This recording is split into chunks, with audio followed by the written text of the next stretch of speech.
hello to anyone listening for the first time. This is the first little video that I'm putting together. And yeah, this is my first year cycling in the winter. It's been my really first year actually really getting into biking for more than just kind of recreation, but also doing it to get places, to replace car trips, to really try and lean into a more sustainable way of getting around a city. And it's been really enjoyable. It's been a really good experience so far. And yeah, I thought it'd be interesting just because I'm from Edmonton, Alberta, which is one of the northernmost cities, big cities in the world, has some of the coldest temperatures year-round of kind of big cities. And our city is about 1.5 million people, really investing in transit and biking infrastructure.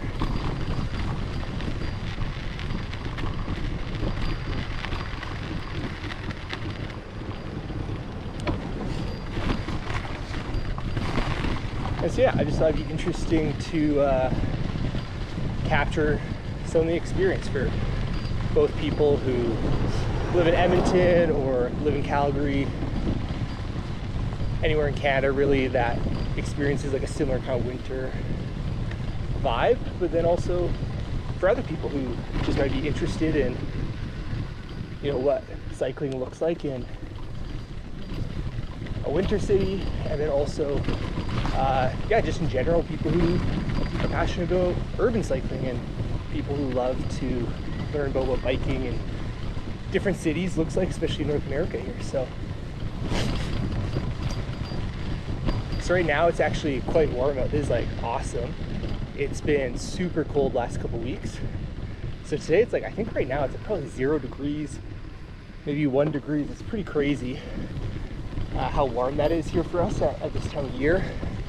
We just came out of a cold spell. It was about minus 25 to minus 35, minus 40 for the last couple weeks. So it's been really cold. So cycling has been less enjoyable. Lots of bikers like to have that saying, no such thing as bad weather, just bad gear. I think that's true to a degree, but I definitely find yeah, the gear for minus 40 is a little bit harder to find. But still, got out a couple times when it was really cold, had a really good experience still. It wasn't actually unbearable, just had to keep the eyes warm, make sure you didn't have exposed skin, that kind of stuff.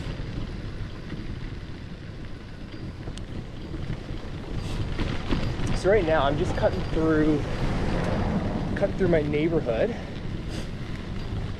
As you can maybe see, got a variety of housing types in this area. If you know Edmonton's kind of like geography, I'm a little bit west of the downtown core, what used to kind of be where the streetcar suburbs were. And so yeah, it's a really interesting neighborhood. It's what we would call like a mature neighborhood, but it's redeveloping. So lots of new infill projects, lots of new density.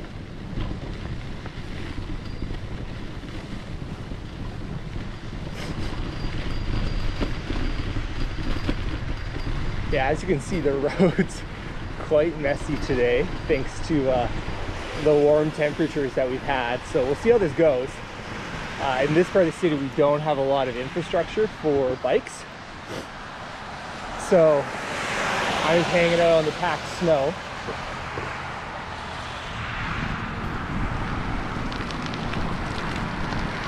People crossing gives me a chance. So yeah, this year, this is the slush. This is not fun to to bike on. Definitely would rather have it stay a couple degrees below 0 so that this kind of stuff doesn't happen, but we'll see.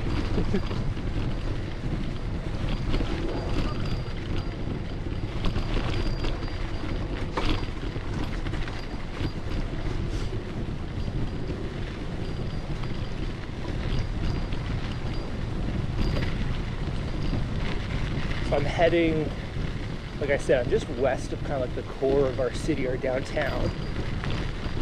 And Edmonton's bike network development has been, yeah, kind of interesting last maybe decade or so.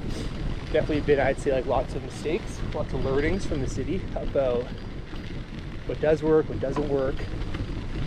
And I think they found, hopefully, a strategy that is more effective now. But essentially what they're trying to do is they're trying to build out kind of like networks and grids in different neighborhoods versus just throwing down random like bike lanes.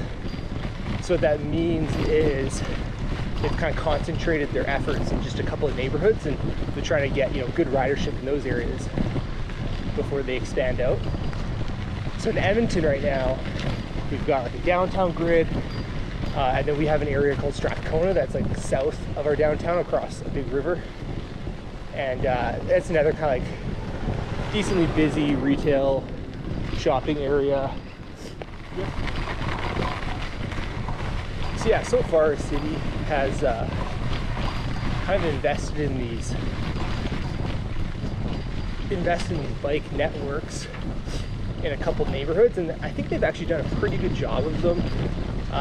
Edmonton's been a pretty car dependent and sprawled city for a long time, so it's new for the city to be, you know, making these efforts to really make biking more feasible, having protected bike lanes, building out a true grid for people. But yeah, it has meant that other parts of our city, like where I live, on the west side, are currently, I would say, underserved by bike infrastructure. But yeah, it's not bad. Once you get into the core, it's quite enjoyable. So that's where we're going today. We're gonna be heading downtown, kind of into our main bike grid, along what's called the Oliver Bond by many people, the 102 Ave bike lanes. So that takes us to Oliver and downtown, are kind of two densest neighborhoods in Edmonton.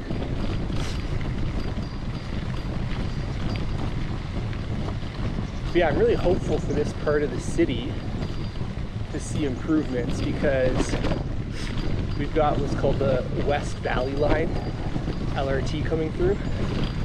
And my wife and I, where we started that bike ride, that's where our house is, and we actually bought a place there in anticipation of that train line.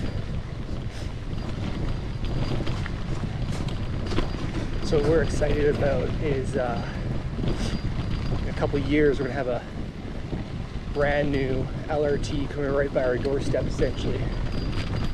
And right now we share one vehicle, but we're really hopeful that we could maybe go carless, which in Edmonton is very hard. Very hard to go carless, especially if you're not in the core of our city. But with this new line finishing up in like 5 years, I think we'll probably be able to ditch our car, which would be awesome. Just be able to use our bikes, use car share, use transit, really make the most of that. So yeah, we're excited. All right, so see what crossing here is like I said, this mush is an absolute mess. So thankfully I've got a little button here.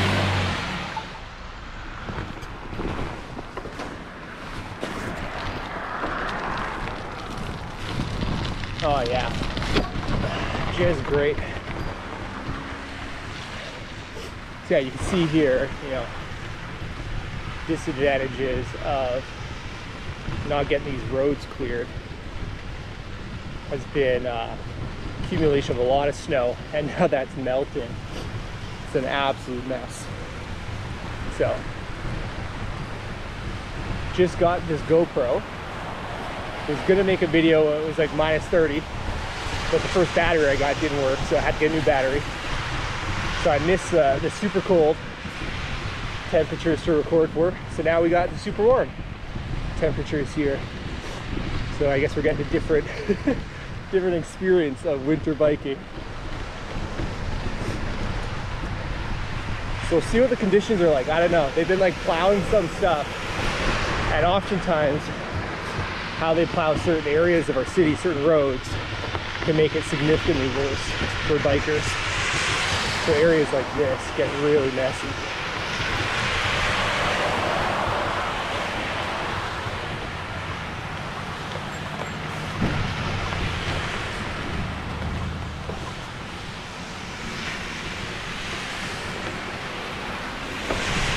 Yeah, so as you can see, these are the places where the city still has lots of work to do, lots of improvements to be made to make biking accessible. Some of that's the snow clearing. Some of that is things like this bridge, just very narrow, and this is actually part of our official bike network. Is this bridge. And oh yeah, as you can see here, just absolute messes.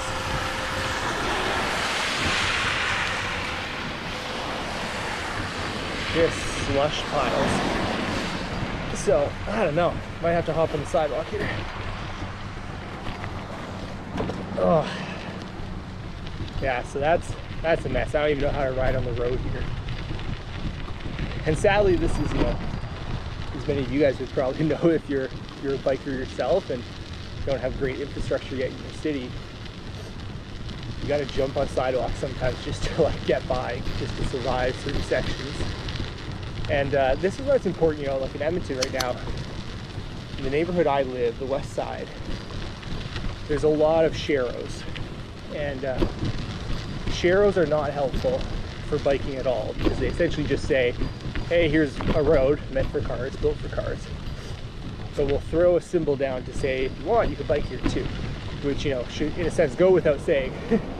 And sharrows actually make safety worse. There's a lot of proof that they actually make it more dangerous, because they make people assume that's a good place to bike when it's actually not. So the downside of sharrows, especially in Edmonton, with the kind of weather we have, is that in the winter you're on your own, so you have basically no help in terms of snow clearing maintenance.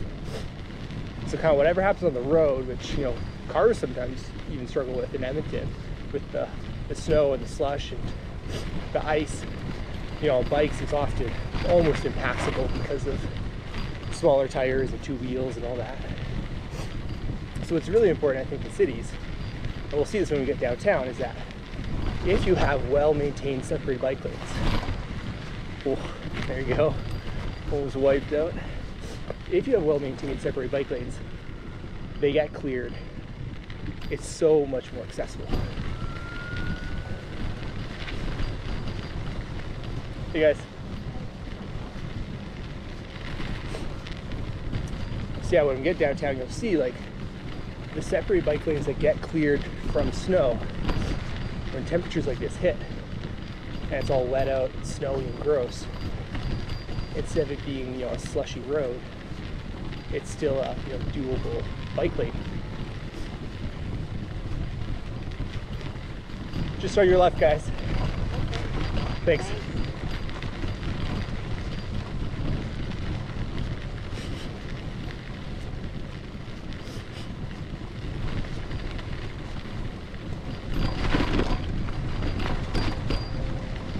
Yeah, these roads aren't too bad here when it's still packed, but basically anywhere where the cars have brought the slush from the main roads, we're in trouble. Hey.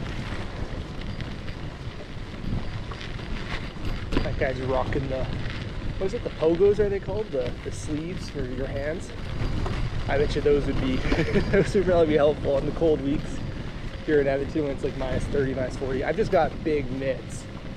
And then I throw on usually a thin glove as well, kind of have the double protection. But I've seen those kind of attachments to your handlebars be really helpful for people too. So now we're just getting close to what the city would consider the start of the bike infrastructure. The route we're on right now is technically the bike route, but it's just roads. now we're coming up to a multi-use path.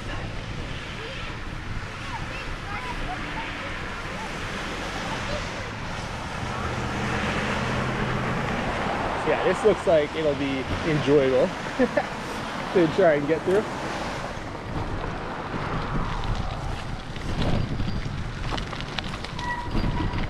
So yeah, I've got my rain pants on today. I use my rain pants to help, keep my normal pants clean while I'm biking. And today I'm thankful because it is slushy out. So this is the multi-use, the shared use path that we have going into our downtown. As you can see, much to be desired. Oh boy. Because yeah, you got intersections like that. That's pretty hard to clear.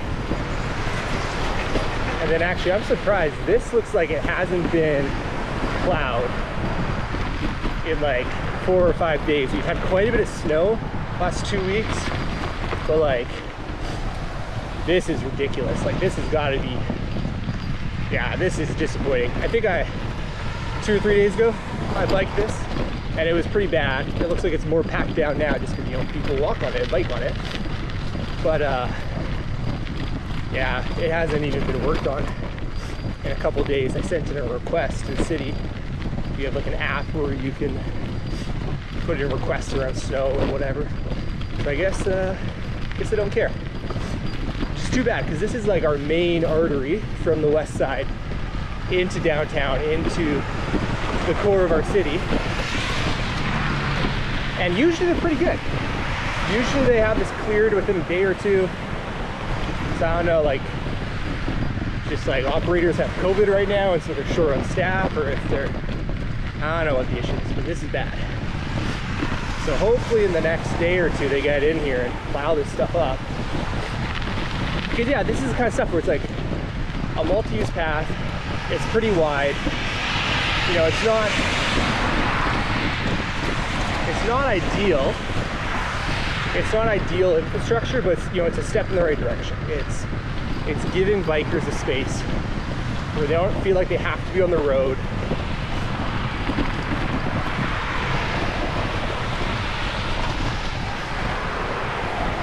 Now this bridge is interesting. Let's see if I can make it through this. Oh man. This is basically unbikeable right now. This is a joke. Yeah, I can't even bike this. It's so slushy. And so, these are the places where it's like, if you can't figure out as a city how to, maintain a single route into the main downtown bike network, the only bike path from the west side in. I don't know how you get people to be bikers and cyclists and to trust the network, but it's so poorly maintained. These guys are stuck here in the slush.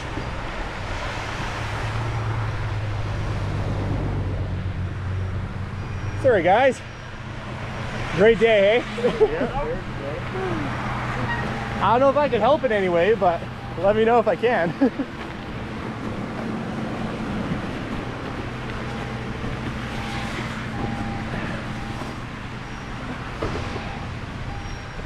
Too bad. Those guys, just like me, having fun in the slush. Not good for bikes, not good for cars, I guess, or big trucks trying to haul stuff. All right, well, a little bit more of this pathway, and then we're into downtown. And a couple days ago, this was looking great once I got into downtown, so I'm hopeful that in just a couple 100 meters here, we'll be in the clear from all this slush and bumpy mess.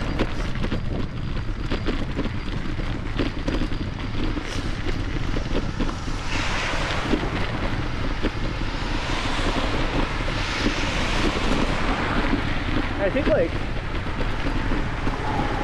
what city officials, well, many of them are starting to learn this. I think Edmonton, on paper, has acknowledged this, but not in practice yet. Hey guys, is like you can build, you know, a multi-use path like this. Say it's for bikers, included on the bike grid. But like, you know, I'm 26. I got this pretty good like gravel bike here with studded tires. I'm pretty active. Like, this is not an easy ride for me.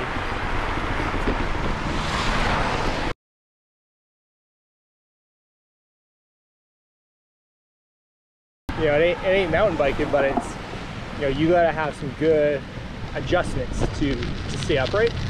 So it's just disappointing because there's a lot of people who I think would be open to biking if they knew, like what I'm on right now, there would be cleared, dry, safe bike infrastructure that they could hop on. Like, this is easy, right? Like, you could hit this with a Dutch bike, with a cruiser, any kind of bike. But that stuff, you know, just a little bit back there, like, that's not safe. For 90% of people, like, you cannot bike on that. You know, even like stuff like this, you know, I understand the weather's been really bad lately, but like, you've got intersections just littered with snow and slush. Like, you just can't be biking that without, you know, a pretty good bike.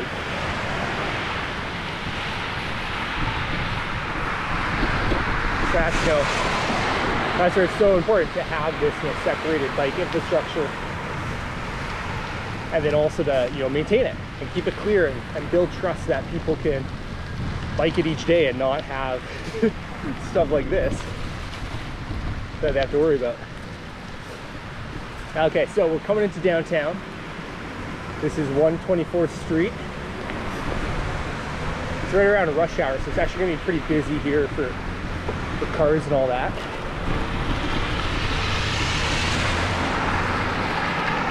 Oh man, it is wet out. Absolute slush fest. So yeah, this is a exciting part of our city right here, Oliver. Bunch of new developments. Got the McLaren on my right here, about, I think it's like 27 stories. On my left here, got a new one going in. I think it's called the Mercury. It's gonna be like 6 stories or 8 stories. Has great retail on the bottom. To my right, we've got a couple other condo and rental projects that I finished up last couple of years or under construction right now. So this whole area of like Oliver, kind of 18th Street to 124th Street in Edmonton, really going to be a great area of density and walkability. And so this bike lane here is really popular. 102 Ave bike lane, the Oliver Bond goes right through all of Oliver, right into downtown. Yeah, it's really nice. For the most part, you'll see here, like, it's pretty, some good snow in the bike lane. It's pretty good for bikers in the sense that, like, we don't have to stop too much.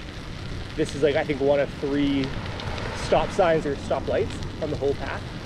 So that's really nice. Oh, we're getting squeaky from how wet it is. Oh, these poor people. Everyone's walking through the slush. Everyone's enjoying this. Yeah, another project on my left here. Crane should be going up soon for that guy. On my right is what's called the Oliver Exchange. Awesome, awesome mixed kind of retail project. Got brewery, cafe, coffee shop, bakery. Like, just, it's a really good spot. And they're building a second one soon, which is pretty cool. So this whole area, just lots of good development. On my left here, behind these funny looking bubble houses, there's another rental project going up. I think it's called Oliver Crossing. That'll be a really good one too. So yeah, I think, like, I mean, it's hard to say. Don't wanna say it's causation when it's just correlation, but it seems like, you know, the city put these bike lanes in, I think it's been maybe 5-6 years now, probably 5 years ago, and it's just really I think, made a difference in this part of the city. It's given options for people to bike, to use, you know, mobility scooters. We have lots of e-scooters here. Lime and Bird, some of those companies, some of the micro mobility companies have really been testing things out in Edmonton, Calgary last 5-6 years. It's been cool to see. So I think, yeah, these bike lanes, you know, I think have really contributed to the redevelopment of this area.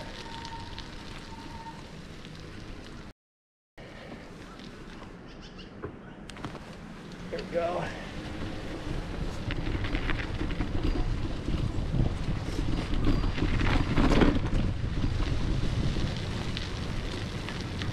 So yeah, I'm interested to see, you know, we've got pretty high windrows right now, these piles of snow, because it snowed a lot the last, whatever it's been. Oh, look at this. Someone drove right into the windrow and took it out. That's always good. And so we've had a lot of snow this year, and now it's gonna melt like crazy the next couple days. But I wonder if the city's gonna come and, you know, try and clean all this stuff up and haul it away, or, you know, the issue in Edmonton is we're so sprawled, we're so car dependent, and we have a lot of roads for how many people we have. About 1.5 million people, and we're about a fifth of the density of Vancouver.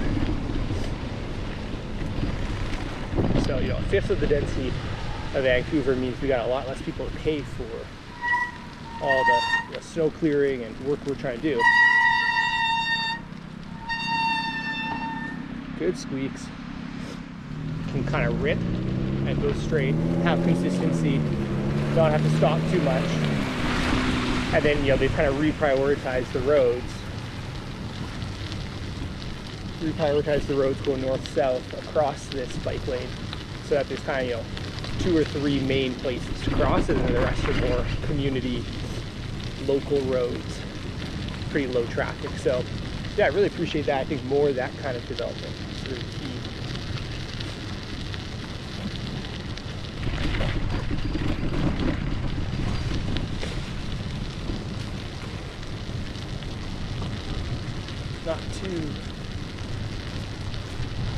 Not too busy out today. It's looking like pretty quiet on the bike lanes. This is definitely one of our busier bike lanes in the city usually, but I'm assuming the conditions today aren't inviting too many people out.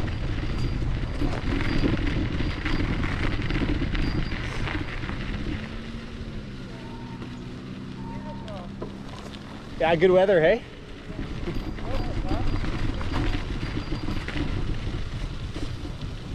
Right here you can see one of the issues though is that we've got all these driveways. And what this does is it, you know, one, it's a huge safety concern if you're biking, you want to be backing out, getting in your way. Without color. And then the other challenge too is it just, you know, it packs down the snow and it makes it messier and makes it so that you can't actually have true separation or barriers between you and the rest of the traffic lane, because cars got to be able to get to the driveways. So we'll see. I mean, I can see some of those houses being redeveloped at some point in the future, and, you know, hopefully then they put in the right kind of, you know, infrastructure to not have these issues. But for now, definitely a few spots for that kind of stuff makes it less than ideal.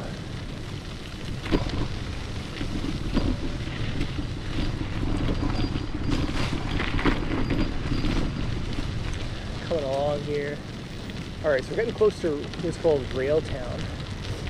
It's right around 109th Street. Getting close to 109th Street in our city here. This is, I think, 110th Street, or 110th Street, I guess, on the other side. But this is a great kind of link through the middle of our city, based on our old tram streetcar line.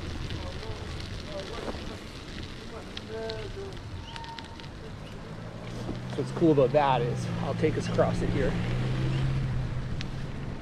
What's cool about it is that, you know, in a lot of cities, one of the best places where they've been able to build bike infrastructure is next to existing or old train lines, because they have these long kind of patches of grass or old rail that that goes through large stretches of the city. So really helpful, really convenient. I love that they have this, goes all the way from kind of our MacEwan University downtown all the way south across our city. Oh man, brakes are bad today. Feel bad for people. Just on your left. I have a bell, but sometimes I find on this really bumpy snow, it doesn't work the same way. Doesn't ring very well. I probably just need a better bike, but it's not too effective, sadly. So we'll see. I reported the other day that there is a huge snowpile right where the bike lane is supposed to be here. So see if that got fixed.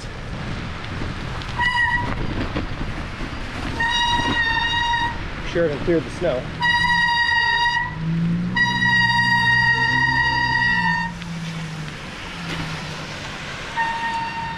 Yeah, so as you can see, this whole snowpile is literally the bike lane. See if I can get across this.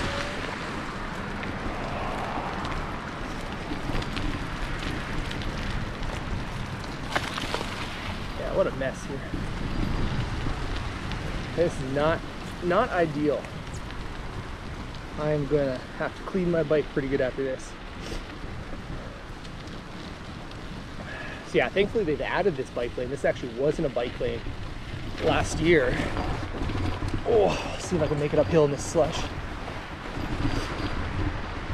So this is like a weird connection. This is like literally a parking lot that connects that kind of bike lane into this pathway.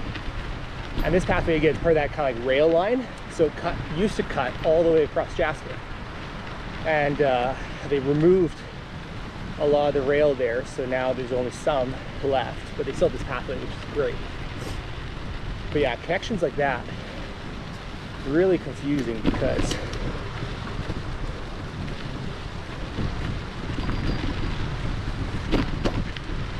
if you're new to biking, or if you're new to biking certain areas, sections like that are just confusing. They leave you wondering, like, you know, where am I supposed to go? And, you know, very rarely, I think, in cars, you come across infrastructure that's that confusing. But sadly, in bikes, you know, all the time. I don't even know how I'm gonna cross this. Oh my gosh. This is brutal. Oh, so I lost a shoe cover or something. I mean, this is horrible. Maybe I shouldn't have come out and made this video today. This is absolute slush. So I mean, there you can see like the road had been really dug up, but no clearing yet. Pretty sure sidewalks are good, and so I don't know what the solution for that is. I'm sure, you know, you gotta figure out the cost benefits, but it's been warm now. This is our second day of it being quite warm. It's gonna be warm for 2 more days. But that stuff's not gonna melt on itself. Like, it's gotta get cleared out of the way, or it's always gonna be in the way. So, I don't know.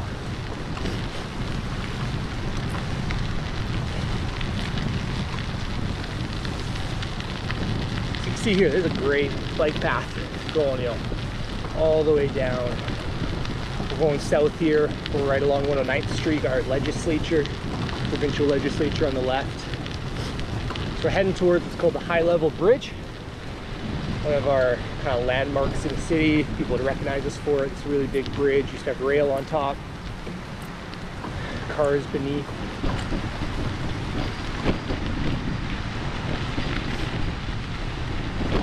And it goes across the North Saskatchewan River, which divides kind of our city in half between our downtown and our what's called White Avenue, University kind of Strathcona district. And so yeah, this bridge, really key link for biking, for drivers, for buses.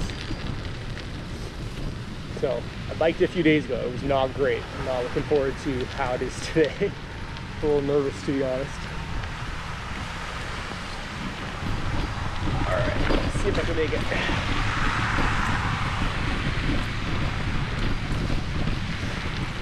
Nice little park here. I used to live like a block north of here, and this is a great park here to kind of come down to. You see the river valley. There's some great stairs here that people love to work out on. And so yeah, just a cool part of the city. Really enjoyable.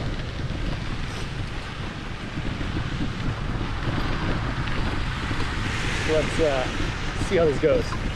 I might regret this.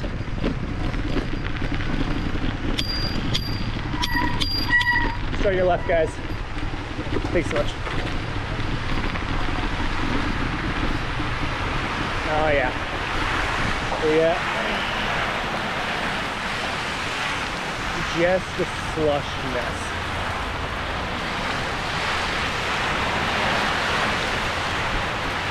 I mean, the good news is that this will probably be like super clear in 2 days because it's all gonna melt. The sad news is that we need, you know, multiple days above zero, which is not common in Edmonton in the winter. We're gonna need multiple days above zero to clear off one of our major biking and pedestrian routes.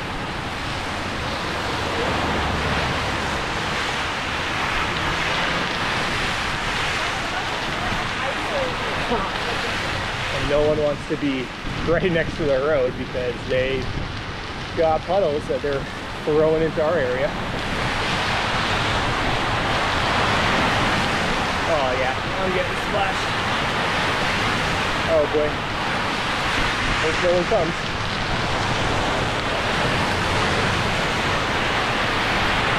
You know, this is an example where when people talk about bike infrastructure, walking infrastructure, you know, you want safety, you want efficiency, and then one of the other like key metrics, I'm pretty sure it's called like attractiveness or enjoyment, pleasure.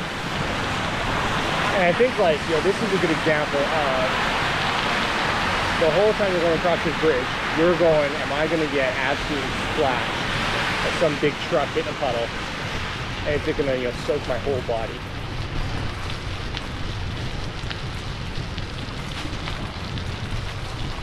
So on your left.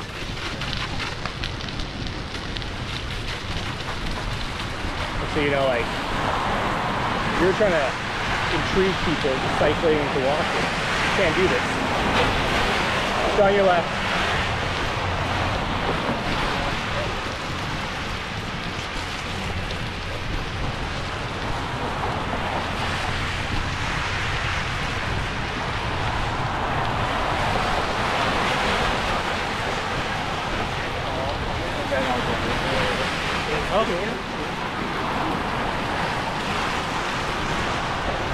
So yeah, you know, if you're looking at this kind of connection, this critical connection between our downtown, our south side, and you know, this happens every year, right? Like this is, you know, it's not common that we get a ton of days above zero in the winter here. But like, we have spring every year. Every year the snow comes, every year the snow goes. And whether you got mid-season melts or you just go straight through, you know, you're always gonna have snow. And I think the sad thing in Edmonton is that we gotta think through, how do we make it enjoyable? You know, not just in the summer when it's easy, not just in like the normal winter conditions where, you know, you just gotta clear the snow, make it bikeable. But like times like this where, you know, people just aren't gonna bike on days like this when it is so gross and wet, and then like on a bridge like the High Level Bridge, you got all this water getting sprayed, all the snow getting sprayed onto the walking path by the vehicles. You know, the vehicles driven by people sitting inside their comfortable box, protected from the elements, they're shooting all the snow at the bikers, the walkers, people in wheelchairs, So we're like, we gotta think through that and go, hey, how do we do this better? How do we do this more equitably so that everyone can get around safely, enjoyably? You know, you shouldn't have to shower after every bike ride just because it's slushy out. All right, heading into a new bike lane. This is our university area of the city.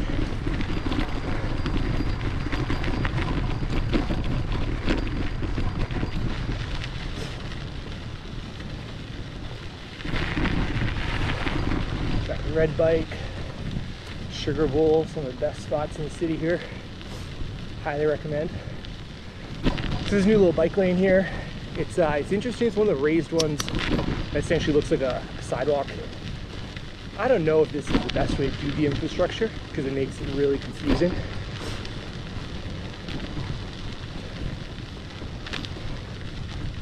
You can see there, you know, got people rocking the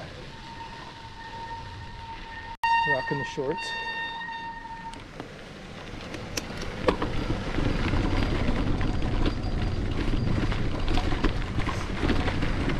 That's how so you know it's warmed up. Edmontonians love our minus 20, minus 30, and then it gets up to like minus 5, or days like today it's 0. And it's like, all right, shorts and tank tops. Everyone's hitting outside. I'm sweating buckets right now. These mitts are way too warm. I got a sweater on and a rain jacket, and I am too warm. It is much nicer than it has been.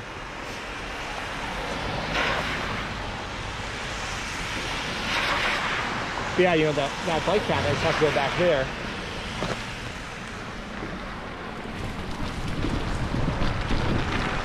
That's, you know, a good example of kind of asking, you know, is that the best type of infrastructure for that spot? Because what happened is they built it, they didn't get the signs up fast enough, and before you knew it, like a ton of cars were just parking there on top of the bike lane.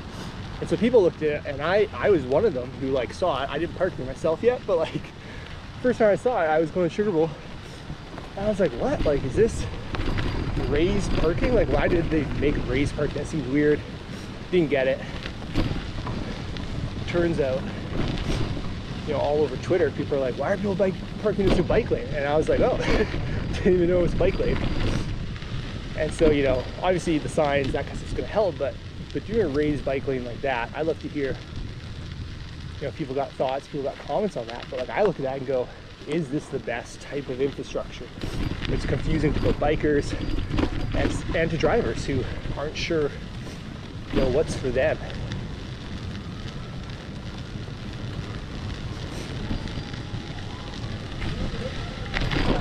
Or when you have, you know, truly separated bike lanes on the road like this, it's really clear. Most people know what's for them, what's not. So we're just heading south here, going south of the river, south of downtown, south of the university. We're heading towards White Avenue, which is 82nd Ave. I'm going to turn onto 83rd Ave, which is just an avenue a block north of our kind of main retail street. You'll see there's some retail on this 83rd Ave part 2. But I'm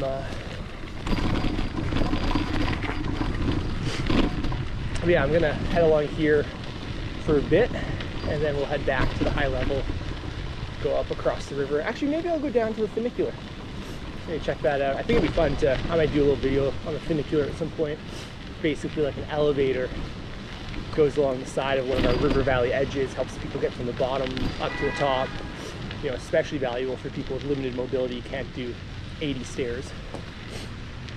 And also helpful, you know, for bikers who maybe want to just take the funicular up quick instead of carrying their bike up some stairs. So yeah, maybe we'll go check that out. So this is 83rd Avenue. We're looking at 109th Street right now. This is a very busy road. So this is what I just came across, the high level bridge. And this is what all that traffic is. And this is all the people from the high level.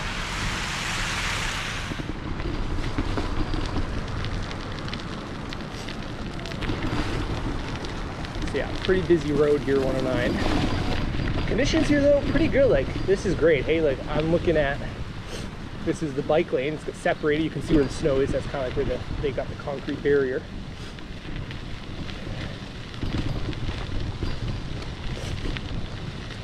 And yeah, these are great conditions. Like, this is the kind of stuff where, you know, if you could just have this in half the city's neighborhoods, you know, all the downtown, all the core mature neighborhoods, like, I just can't imagine you don't get more bikers. Because, you know, this isn't, I got studded tires on. You don't need that. You're riding on stuff like this that's been well maintained. You don't need studded tires that often. You know, it's a bit of a safety thing, bit of a perk that I throw in. I had a lot of concussions growing up playing hockey, so I'm trying not to get any more. But yeah, you could hit this on a pretty average, you know, Dutch bike, mostly made for pavement, and you'll do just fine. So that's encouraging. It's good to see. This is the kind of progress we want in our city.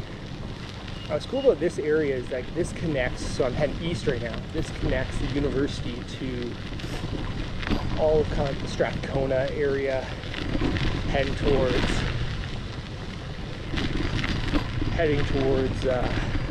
areas like Bonnie Doon and Ritchie's a bit south of that. And these are mature neighborhoods that a lot of university students live in, a lot of young professionals, people who, you know, you can see here we got these kind of like 3-4 story walk-ups all over here. It's pretty old, a lot of this stock, but it's encouraging to see lots of new ones getting built too.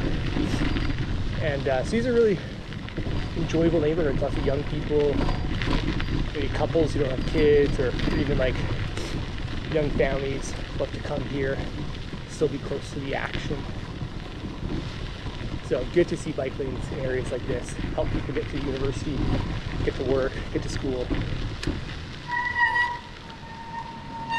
Got my brakes going again.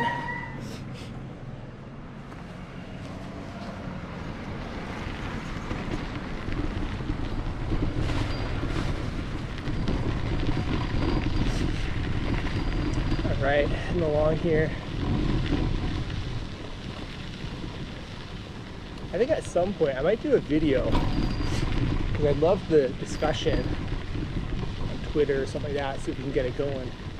I'd love to hear, you know, people's opinions, people's takes on how to do bike lanes in kind of these main street areas. So Edmonton so far, I'm assuming because of, you know, still being a very car dependent city, trying to avoid pushback, trying to just get stuff done without too much hassle. Edmonton's kind of adopted this approach where they're putting a lot of the cycle infrastructure like a block off.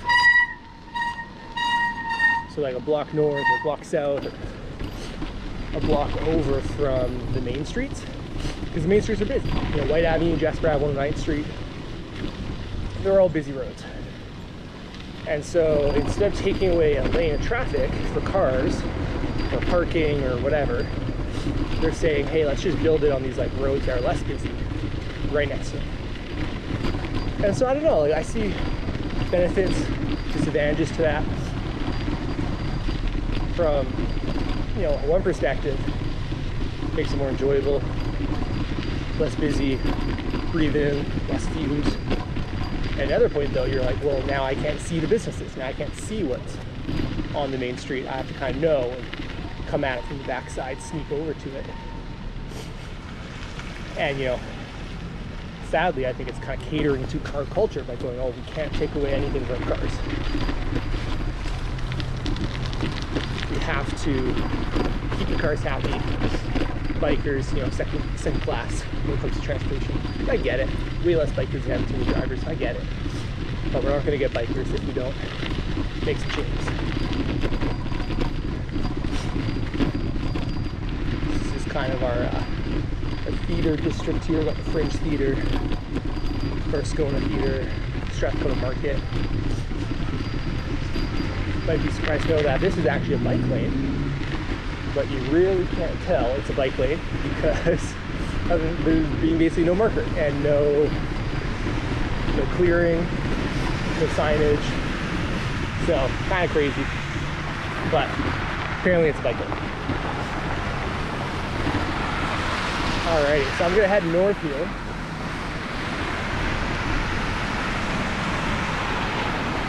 So I'm gonna head back towards downtown. I'm gonna go along Saskatchewan Drive probably, I don't know. Everything's gonna be a mess over here, so I don't even know what's safe to bike on. We'll find out, I guess.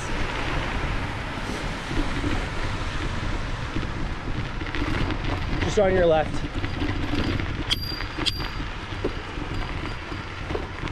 Thanks so much.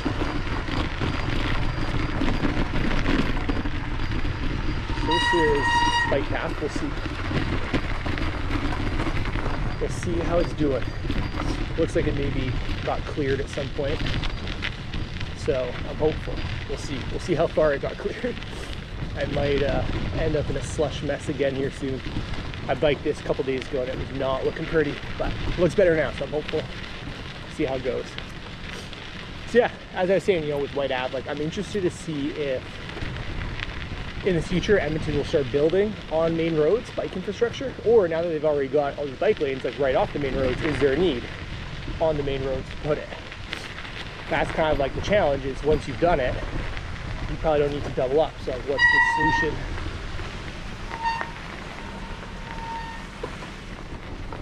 So from right, oh, this lady might not.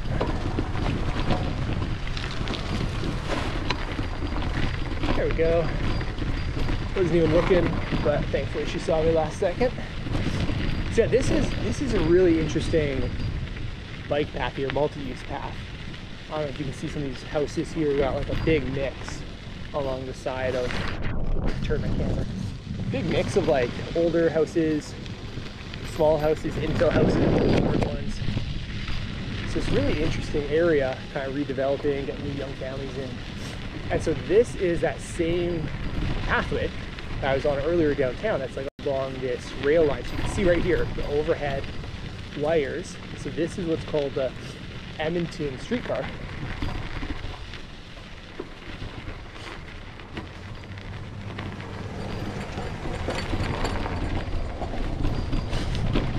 And so the Edmonton streetcar doesn't run in the winter, so that's why, you know, it's covered in snow right now. We're not seeing it go by. But in the summer, they run the streetcar, and it's like a historical artifact or whatever of our city. That's it's pretty unique. And so it's kind of like a tourist attraction more than it is transportation.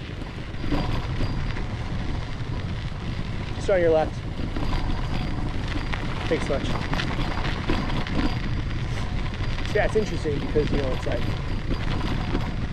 this old historical streetcar that goes along, and you can hop on, take a ride from here to downtown.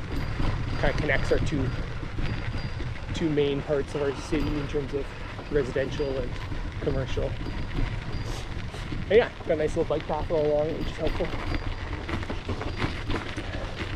This is another one of those raised bike paths. Again, you can probably tell. Oh, here we go. We got a little Shero, little signage helping us out, but pretty tough to tell the difference between that and the sidewalk. And so I find like this kind of infrastructure, especially in the winter, just kind of confusing. It's not clear what's for people, what's for bikes, what's for cars. A lot of people kind of all on both.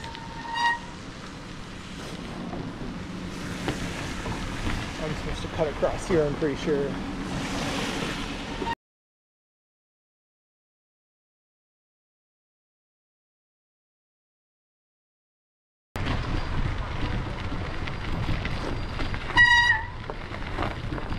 Brakes going good. Just kind of looking at the cars. Here's one of the best views of our downtown, so you can see it there. Hopefully you can see it through the rails coming across from the south side.